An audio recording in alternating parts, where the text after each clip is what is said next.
22 ieeja, jau, precīzāk sakot, starp abām ieejām gandrīz, taisam tā saucamo ziemas dārzu klāt, un tad tur ir iekšā mums abām divām kopītēm, līdz ar to viena ieeja, mēs ietaupām ļoti daudz naudas, teiksim, ka mēs līdz ar to viņu apsaimniekojam ar vienu personālu, un tā tālāk, protams, nākotnē vēl ir tāpat, kā mēs tagad bijām Tallinas Tehniskajā universitātē, kad iesim uz to, ka nesēdēs mums dežuranti, bet tad būs pavisam cita atbildība, kā iepēc dzīvos iekšā, ka mēs ar karti iesim iekšā, karti nāksim ārā, un stāvos būs kartes, un ja stāvos būs nekārtības vai kas, tad būs attiecīgi kameras, tādā veidā, es domāju, ka tas mums apmaksāsies ļoti ātri, ja mums ir tā saucamajam dežurantam alga, mēnesī 234 vāti plus nodokļi, tad sareizinām 5 gabali, mums viņi ir mēnesī, tas ir 1000 lati vairāk, 12 000, domāju, ka par vienu gadu mēs šo te sistēmu noteikti apmaksāsim, un varbūt tad arī jums neliksies, ka jums tāds liks sargā un vaktē, ko jūs darat,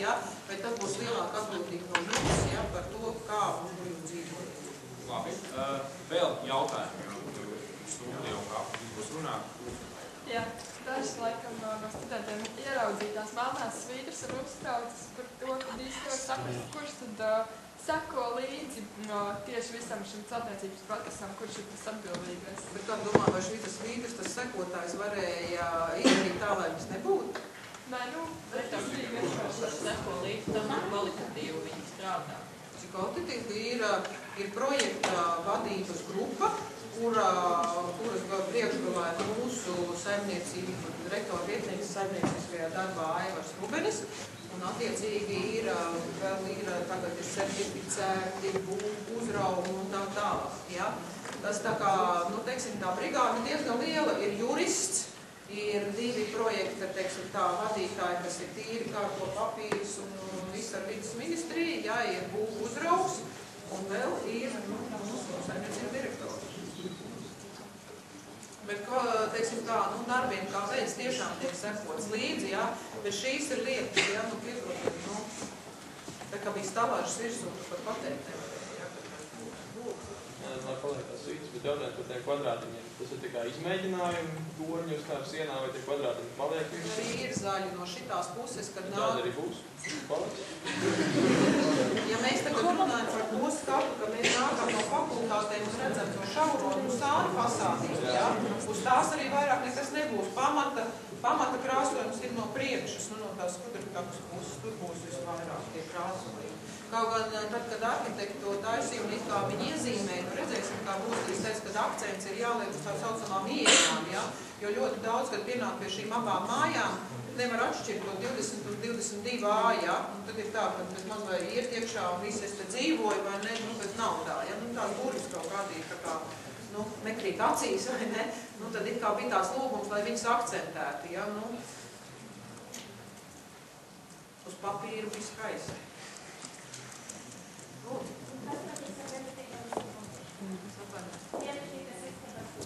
Vienvietīgās.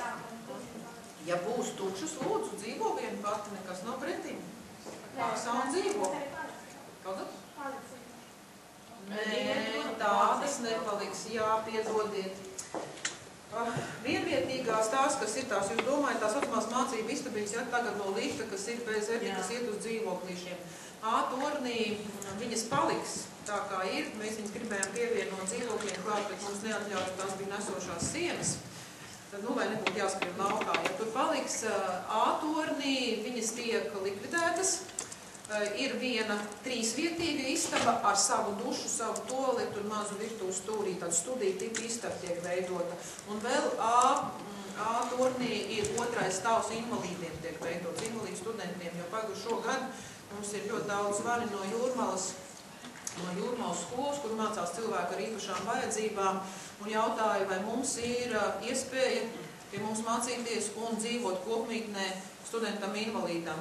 Man tā ir pirmā brīdī uzreiz, vai iet remonts, tad cilvēki interesējās, noteikti vajag saka, jā, ir.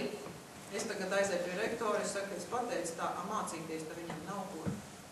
Praktiski viņš var mācīties tikai Meža ielā, vienīgā Meža ielī, kur var invalīds iekļūt iekšā. Nevienā pārējām ēkā mēs iekļūt nevaram. Ja? Un līdz ar to ir tā, ka mēs atkal dienas viesnīcas būsim pirmie aiz Meģīlas korpusa, kas būs raduši iespēju cilvēkiem ar īpašām vajadzībām pie mums dzīvot. Tātad atvieglot tikai augstskolai nodrošināt iespēju viņiem mācīties šeit klātienē, sēdēt auditorijā. Mums nav tik tālu, tas jaunais projekts, kas tagad ir, tas lielais, tur jau visu ir izskats cilvēkiem ir speciālām vajadzībām. Visāds. Jā, teiktos jaunajā ēkā un arī šiem renovācijā arī. Plānots, protams, jāiet, bet tā ņemot no visu tā kopā, jā, mēs būsim tā kā pirmie to ieplānojuši un izdarījuši. Bet vienmētīgs jā, pieņemsim, kāpēc ne? Cilvēki maksā par dzīvojumus, nekas nav pretīgi. Jautājumi vēl lūdzu. Un sevišķi lūdzu izprasīt visu par to saucamo ārā vākšanos galīgāko, lai nebūtu atkal tā, ka pēc tam rītā un atkal būs daudz un dīknis. Cik es saprotu, ir arī atnākuši tā, kā sakām, interesē tikai tas, jā? Par Azarmals jau varbūt kāds jautājums vēl, ja nav? Nav. Vairāk arī par citām tēmām? Ja jautājumi nav?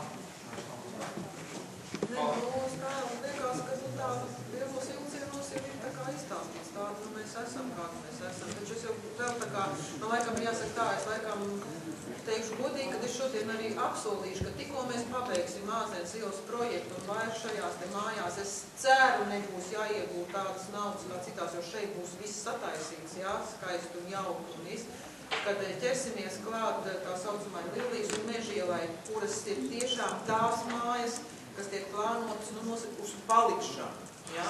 Jo mēs, kā saka, kā augstsko koncentrēsimies pamatā Ķīpsela, un pat cik ir arī Mežiela, ja? Tā kā Mežiela un Lilijas iela, pat cik ir, kā saka, Rukoļpadaļa krieviski, ja? Tad tas mums šeit ir klāt. Indriķa iela arī vēl patreiz ir zem liela jautāšana zīmi, jo Mekta dekāns man katru dienu tikai Ivet, kad ņems tās kopmītnes, ja?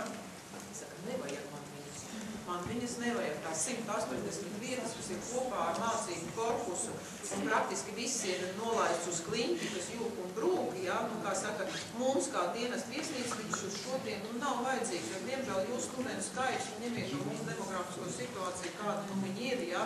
Viņi paliek katru mazāk, ja? Lai Dieviņš dod, ka tie studenti, kas neiestājās pagājuši gadu šogad, stātos nākošos gadus un viņi to skaitu uzturētu. Jā, varbūt tas pēdējais jautājums no manas puses ir attiecīgi, cik šīs projekta ietvaros ir plānots kļūt energoefektīvs un tāds, teiksim, daudz ietaupīsies šī siltumenerģija un arī elektroenerģija plānots ietaupīt daudz dažādos veidos.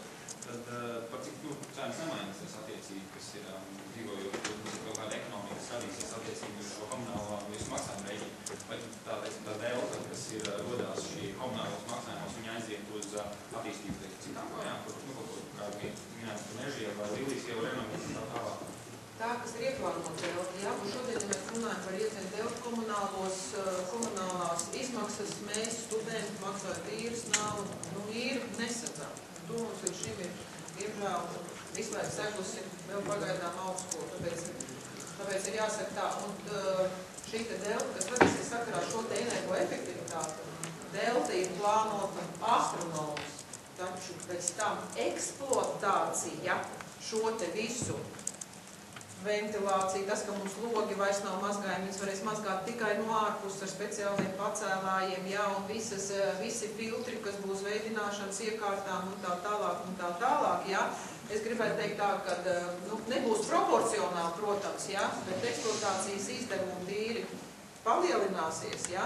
Un lai Dievs dod, ka tā energoefektivitātes ekonomika teica, ka bez mazliet 30% būs, jā, lai būtu, tad tiešām būs tā, ka šīs te mājas, kad būs 100% sevi atpelnījis, jā, teiksim tā, viņas jau šodien jau mēs jau būtu, ja mēs tā būtu turpinājuši, kā mēs dzīvojam līdz šim, mēs būtu izgājuši uz nulles līmeņa, ar visu, teiksim, komunālajiem maksājumiem, jā.